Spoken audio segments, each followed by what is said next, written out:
Reforço Betel. Aprendizagem acontece com olhar de amor. E Prefeita Betinha Magalhães oferecem Jornal Mundial. Olá, boa noite. Boa noite. Uma fábrica de fantasias é atingida por um incêndio no Rio de Janeiro e deixa pelo menos 21 pessoas feridas e 10 em estado grave. Uma onda de calor toma conta do estado do Rio Grande do Sul e em Porto Alegre os termômetros chegam a 40 graus. O presidente americano Donald Trump impõe as tarifas de 25% às importações de aço e alumínio. E o governo brasileiro anuncia que não entrará em uma guerra comercial com os Estados Unidos pelas taxas. Trump adverte que provocará um inferno no Oriente Médio se o grupo Hamas não libertar os reféns até sábado ao meio-dia. E o grupo terrorista afirma que as ameaças deles complicam a situação em Gaza. A União Europeia prevê investimentos de 200 bilhões de euros durante a cúpula sobre a inteligência artificial. Um ano sem uso de celulares nas escolas do Rio de Janeiro. A concentração nas aulas melhora e os alunos voltam a brincar como antigamente. E você vai conhecer o Museu do Riso, na capital da Croácia, que oferece um passeio pela história do mundo. Veja agora no Jornal Mundial.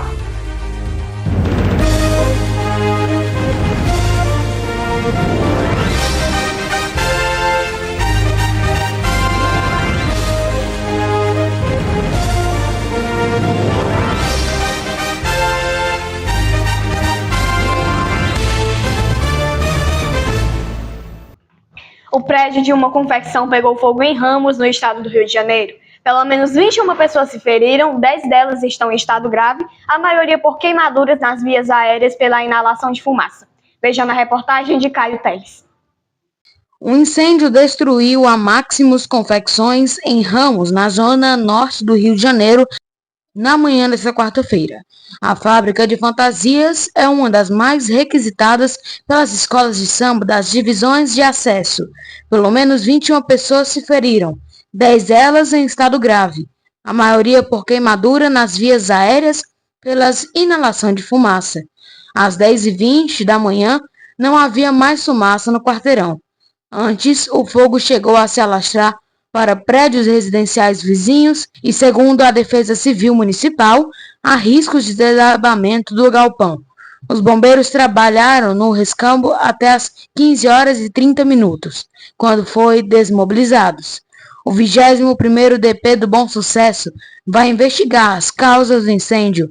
O Corpo de Bombeiros afirmou que a fábrica estava com documentação irregular.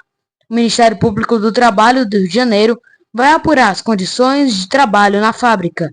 O Bom Dia Rio acompanhou o resgate dramático de pessoas que ficaram encurraladas pelas chamas.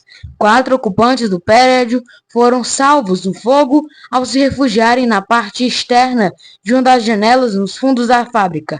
O Globopop da TV Globo registrou as súplicas do grupo, envolto numa fumaça negra que saía de todos os lugares. O local era de difícil acesso, com passagens estreitas e caminhões com escada. Mágiros não conseguiram se aproximar. Bombeiros corriam por escadas portáteis a fim de retirar os trabalhadores. As vítimas foram resgatadas minutos antes das chamas se alastrarem para o andar onde estavam. Um deles contou que o fogo começou no térreo. Abre aspas, foi muito rápido, lambeu tudo. Fecha aspas. Os bombeiros foram acionados às 7h39 para a sede da Máximo Confecções, na rua Roberto Silva 145. 3 unidades operacionais foram mobilizadas. Os gaúchos têm enfrentado temperaturas recordes nos últimos dias. Uma onda de calor tomou conta do estado do Rio Grande do Sul. Em Porto Alegre não é difícil encontrar termômetros marcando 40 graus. Os moradores de Porto Alegre já estão acostumados com o calor nesta época do ano, tanto que costumam chamar a cidade de Forno Alegre durante o verão. Mas a onda de calor neste mês de fevereiro está levando as temperaturas a baterem recordes, segundo o Instituto Nacional de Meteorologia. Na capital gaúcha, não é difícil encontrar termômetros marcando 40 graus. O jeito é procurar uma sombra e... muita água para hidratar. Não, tá difícil de fato, sol de quase 40 graus aqui em Porto Alegre, mas é o trampo que o cara tem, é o corre do cara fazer o dinheiro, e é isso, é se hidratar e trabalhar. Uma liminar havia suspendido o início do ano letivo para 700 mil estudantes, em 2.320 escolas no Rio Grande do Sul, devido ao calor. Mas o governo do estado conseguiu reverter a decisão. A Procuradoria-Geral do Estado demonstrou que o Poder Executivo já havia tomado medidas em virtude das altas temperaturas, orientando os coordenadores regionais sobre o retorno seguro. As aulas na rede estadual de ensino do Rio Grande do Sul começam na próxima quinta-feira. E falando em calor, vamos saber da previsão do tempo com Marcelo Marques. Boa noite, Marcelo. Oi, Vitória. Boa noite para você, para o João Pedro e boa noite para você. No sul, a frente fria se desloca lentamente pela costa do Rio Grande do Sul, canalizando a umidade vindo da Amazônia. Com isso, as pancadas de chuva voltam a se espalhar pelos 3 estados da região. Chance de temporais na metade sul gaúcha, onde a chuva vem a qualquer momento. Também chove forte pelo interior paranaense e em Santa Catarina, a partir da tarde. As temperaturas seguem altas e o calor predomina em toda a região sul. No sudeste do Brasil, dia marcado por mais nuvens e pancadas de chuva que podem vir desde o fim da manhã na metade oeste de São Paulo e no Triângulo Mineiro. Na capital paulista, o sol aparece, mas pode chover isolado durante a tarde. Já no Rio de Janeiro, Espírito Santo e em grande parte de Minas Gerais, predomínio de tempo firme, com sol aparecendo entre variações de nebulosidade. Uma nova onda de calor se inicia em parte do sudeste, sobre os estados do Rio de Janeiro, centro-sul do Espírito Santo, Vale do Paraíba e centro-oeste e norte de Minas Gerais. No centro-oeste brasileiro, dia com mais nebulosidade e chuva que pode chegar a partir do fim da manhã em Mato Grosso, centro-norte de Mato Grosso do Sul e em Goiás, que pode ganhar força durante a tarde. Na metade sul de Mato Grosso do Sul, pancadas com trovoadas entre tarde e noite. O tempo segue abafado nos 3 estados da região centro-oeste. Na região nordeste, a zona de convergência intertropical Zecite mantém um tempo instável e com chuva desde o Rio Grande do Norte até o Maranhão, onde pode chover forte e não se descartam alguns temporais. Na costa leste, chuva isolada devido ao transporte de umidade do oceano em direção ao continente, enquanto no sertão o sol predomina entre algumas nuvens passageiras.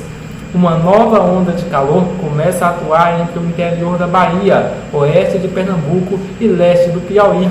E na região norte do Brasil, a zona de convergência intertropical contribui para os temporais no Amapá e no norte do Pará. Nas demais áreas da região, a combinação de calor e a alta umidade favorece para pancadas de chuva moderadas a fortes, com risco de temporal no Amazonas e no Acre. Vitória, João Pedro. Obrigada, Marcelo. Até sexta-feira. O presidente americano Donald Trump cumpriu a promessa de impor tarifas de 25% sobre o aço e alumínio a países que exportam os produtos para os Estados Unidos. Brasil, México e Coreia do Sul são alguns deles, mas o Canadá, que é o principal fornecedor, será o mais afetado. O governo brasileiro diz que não entrará em uma guerra comercial pelas taxas.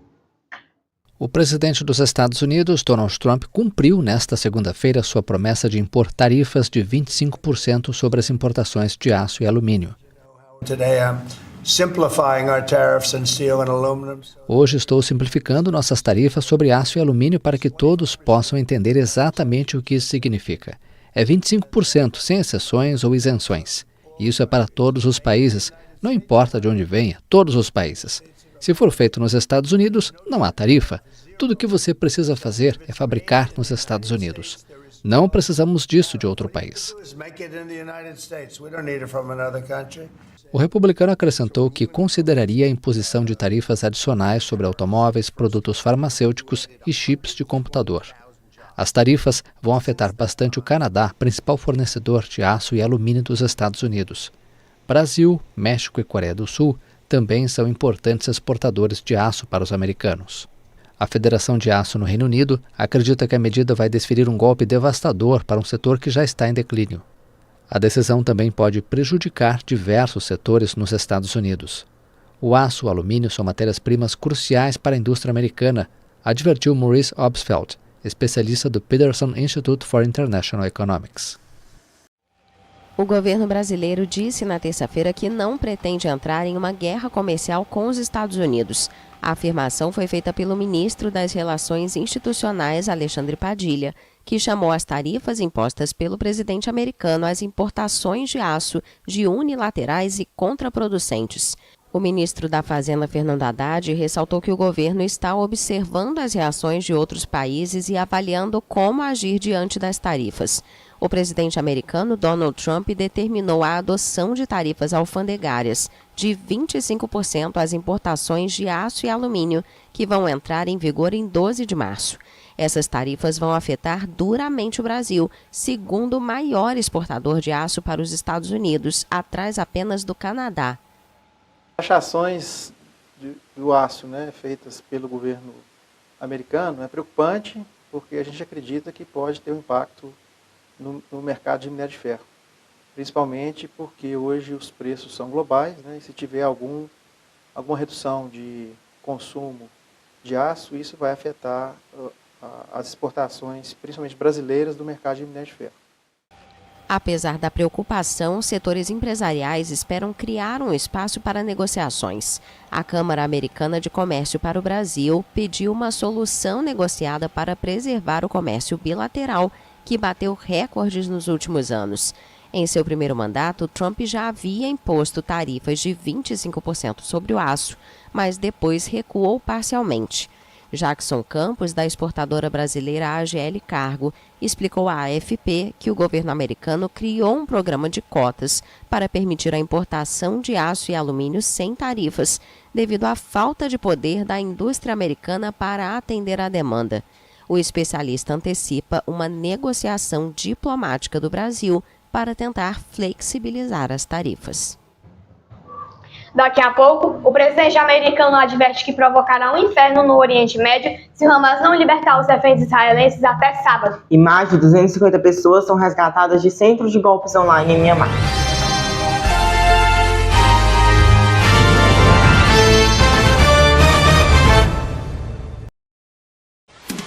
Jornal Mundial é patrocinado por Prefeita Betinha Magalhães, Deputado Estadual Sérgio Aguiar, mais Ceará, mais desenvolvimento. E Reforço Betel. A aprendizagem acontece com um olhar de amor.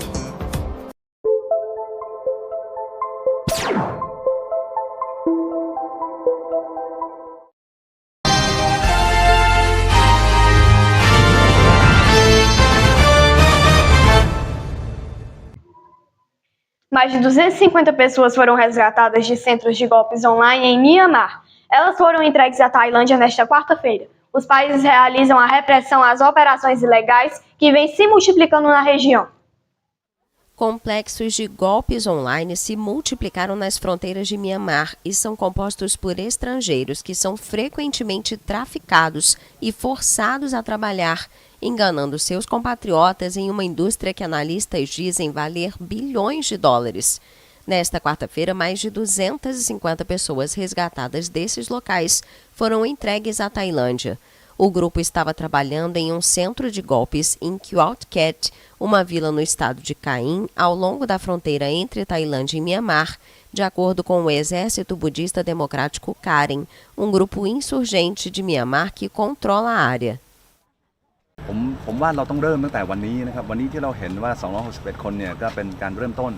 Devemos lidar com os problemas de golpes agora. Acredito que esses golpistas estão um passo à nossa frente. Eles continuarão nos evitando, é por isso que temos que colaborar com o Exército Budista Democrático Karen e aumentar a segurança ao longo da fronteira.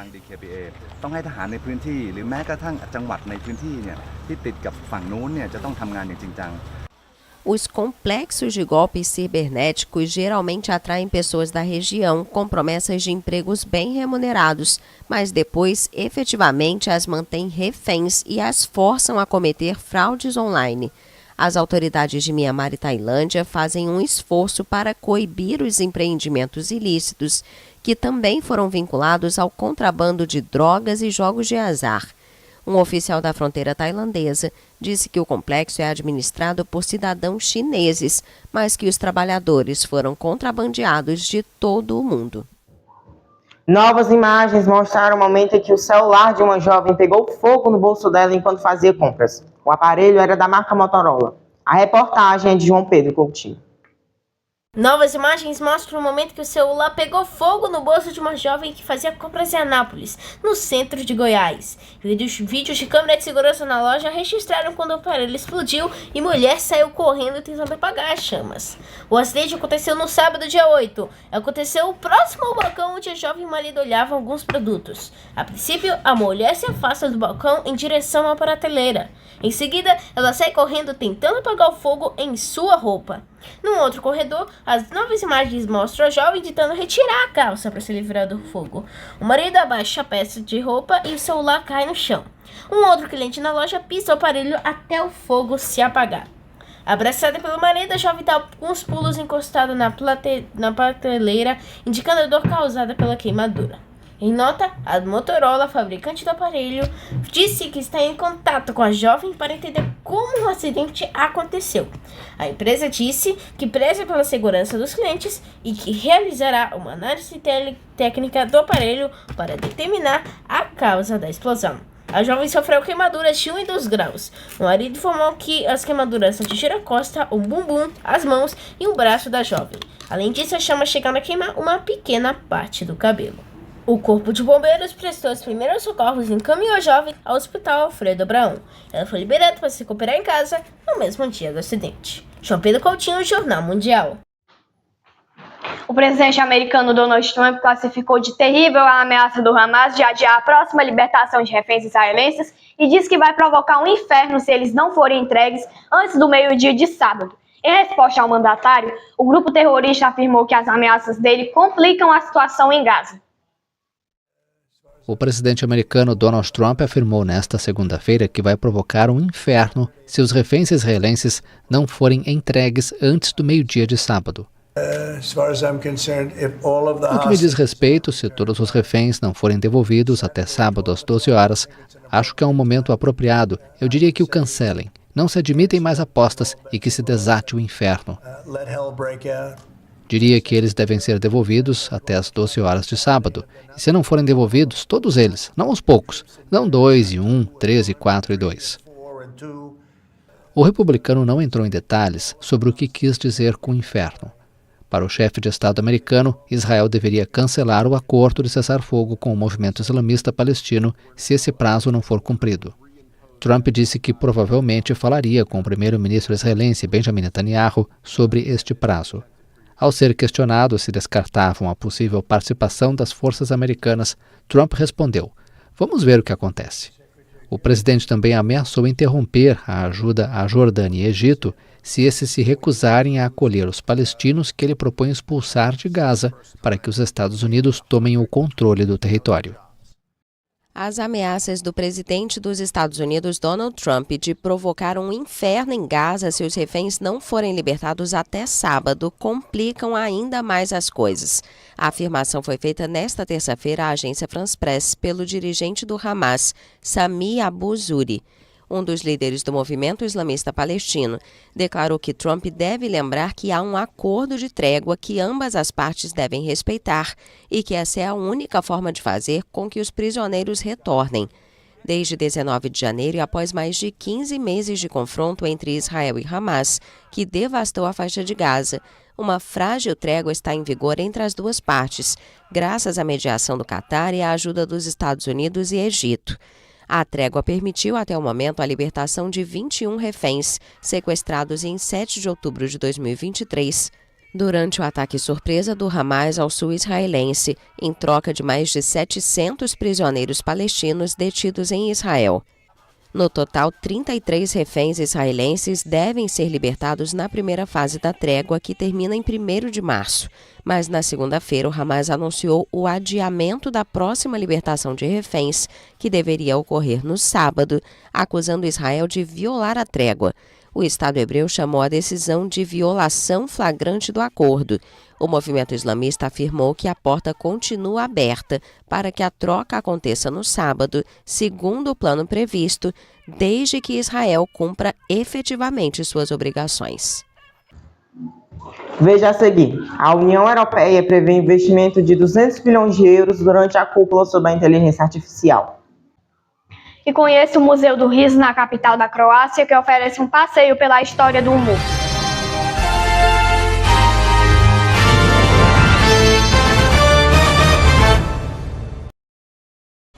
Jornal Mundial. Oferecimento: Deputado estadual Sérgio Aguiar, mais Ceará, mais desenvolvimento. Reforço Betel. A aprendizagem acontece com olhar de amor. É a nossa querida prefeita Betinha Magalhães.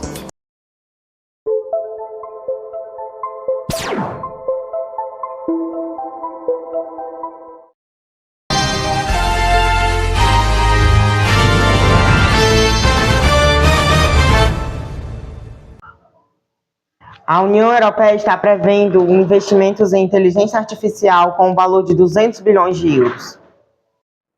A presidente da Comissão Europeia, Ursula von der Leyen, anunciou nesta terça-feira que a União Europeia, junto com o setor privado, pretende investir 200 bilhões de euros em inteligência artificial. O valor equivale a quase 1 trilhão e 200 bilhões de reais na cotação atual.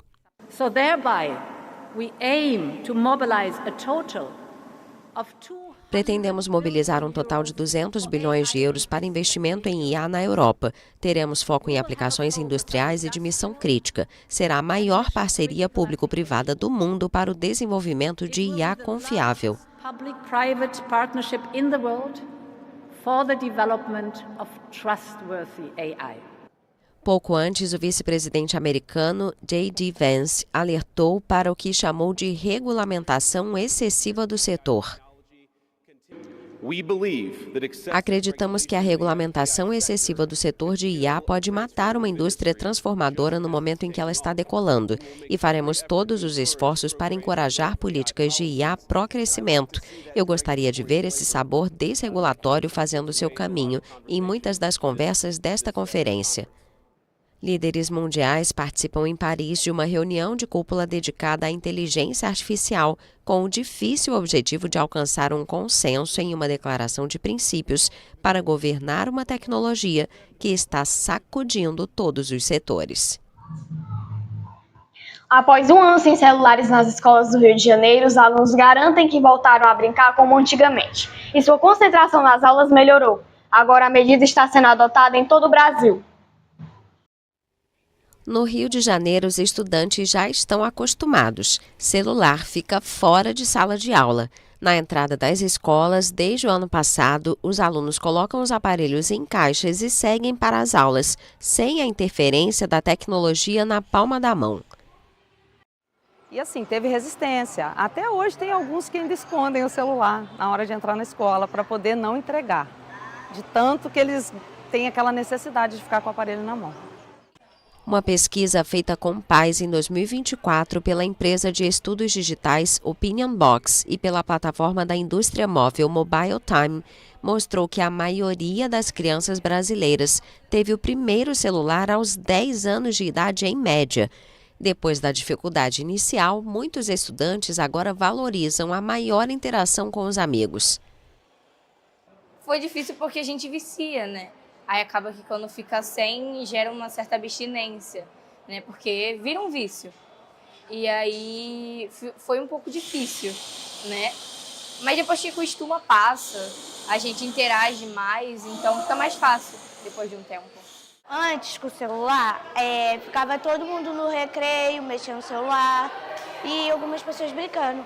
E depois, agora fica todo mundo lá sentado, brincando, correndo.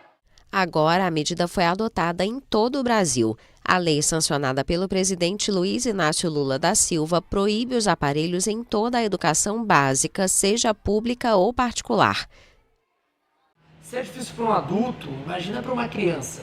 E o algoritmo, ele é feito para isso. Ele é feito para viciar, para fazer com que a criança não consiga, na hora da refeição, na hora de uma brincadeira, na hora da aula, tá prestando atenção de forma plena. E isso é muito prejudicial. Não faz nenhum sentido o professor tá tentando dar uma aula e tá a criança vendo um videozinho na rede social, tá num jogo de celular. O Brasil, que tem mais celulares do que habitantes, soma-se ao número crescente de nações que recorrem a este tipo de restrição para tirar os dispositivos das mãos de crianças e adolescentes, frequentemente hiperconectados. Segundo dados da Unesco do fim de 2024, 40% dos sistemas educacionais do mundo tinham algum tipo de restrição para o uso do celular, contra 30% no ano anterior. Um curioso museu na capital croata oferece um passeio pela história do humor e incentiva seus visitantes a rirem para se desintoxicar da negatividade dos tempos modernos. Você já pode ter escutado as expressões rir para desopilar o fígado ou rir para não surtar. E é exatamente nessa linha, com a intenção de causar bem-estar, que o Haha House, ou Museu do Riso, foi inaugurado em janeiro no centro de Zagreb, na Croácia. O local despertou grande interesse, atraindo visitantes de todas as idades. No fim da pandemia, todos ficaram bastante alienados, estavam um pouco deprimidos. No geral, ficaram energicamente alheios e tristes de certa forma, sentiam a necessidade de espalhar alegria para que as pessoas se elevassem e se tornassem mais felizes e alegres. Na entrada do museu, os visitantes iniciam o passeio apertando um botão. O interruptor ativa uma fumaça branca que desinfeta as pessoas da negatividade. A visita continua através de uma lavadora gigante que leva por um tobogã a uma piscina de bolas brancas. É aí que começa a viagem. Aqui estamos realmente encorajando a criança interior, a alegria interior. Estamos encorajando-a a sair e as pessoas a se recuperarem novamente. O museu de 450 metros quadrados apresenta 8 áreas interativas. Em uma delas, um aparelho de karaokê distorce as vozes. Em outra, a Arena Sumô, é possível lutar em trajes de pelúcia. Há também um gabinete com diferentes fantasias e um coro de galinhas de borracha que cacarejam alegremente ao som de sucessos como Dancing Queen, do ABBA. Hoje em dia somos bombardeados com notícias tão ruins. Os tempos não são bons e todo tipo de coisa está acontecendo. Quando você vem aqui, é como entrar na infância, como se você estivesse aliviado de todos os seus problemas. Você sai feliz. Você não precisa pagar um psicólogo se vier aqui com mais frequência. A exposição inclui uma seção mais séria, na qual o visitante é imerso na história do humor. A linha do tempo abrange épocas antigas e era moderna em formatos como teatro, cinema e internet. Também explica os diferentes estilos de humor, do trocadilho ao ácido. O humor é um mecanismo de defesa que, de certa forma, mantém uma pessoa sólida, forte, pronta para resolver problemas que vão surgir. É preciso rir, é um remédio para a alma.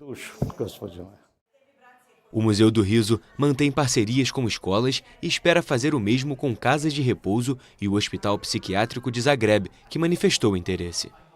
Especialistas concordam que o otimismo e o riso são essenciais para a saúde emocional e física das pessoas. Ou seja, realmente um santo remédio. Felicidade através do riso, né? É verdade, um entretenimento. Para rever nossas reportagens, volte o vídeo aqui no YouTube e não esqueça de seguir nossa página lá no Instagram. Amanhã você acompanha mais notícias no Boa Tarde Mundo com Caio Teles. Boa noite para você. Se inscreva no canal e deixe seu like. Boa noite e até sexta-feira.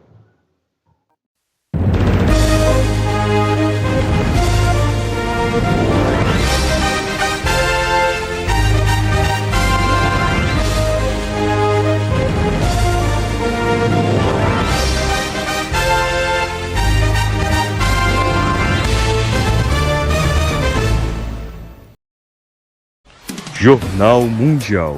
Oferecimento: Deputado estadual Sérgio Aguiar, mais Ceará, mais desenvolvimento. Reforço Betel. A aprendizagem acontece com olhar de amor. É a nossa querida prefeita Betinha Magalhães.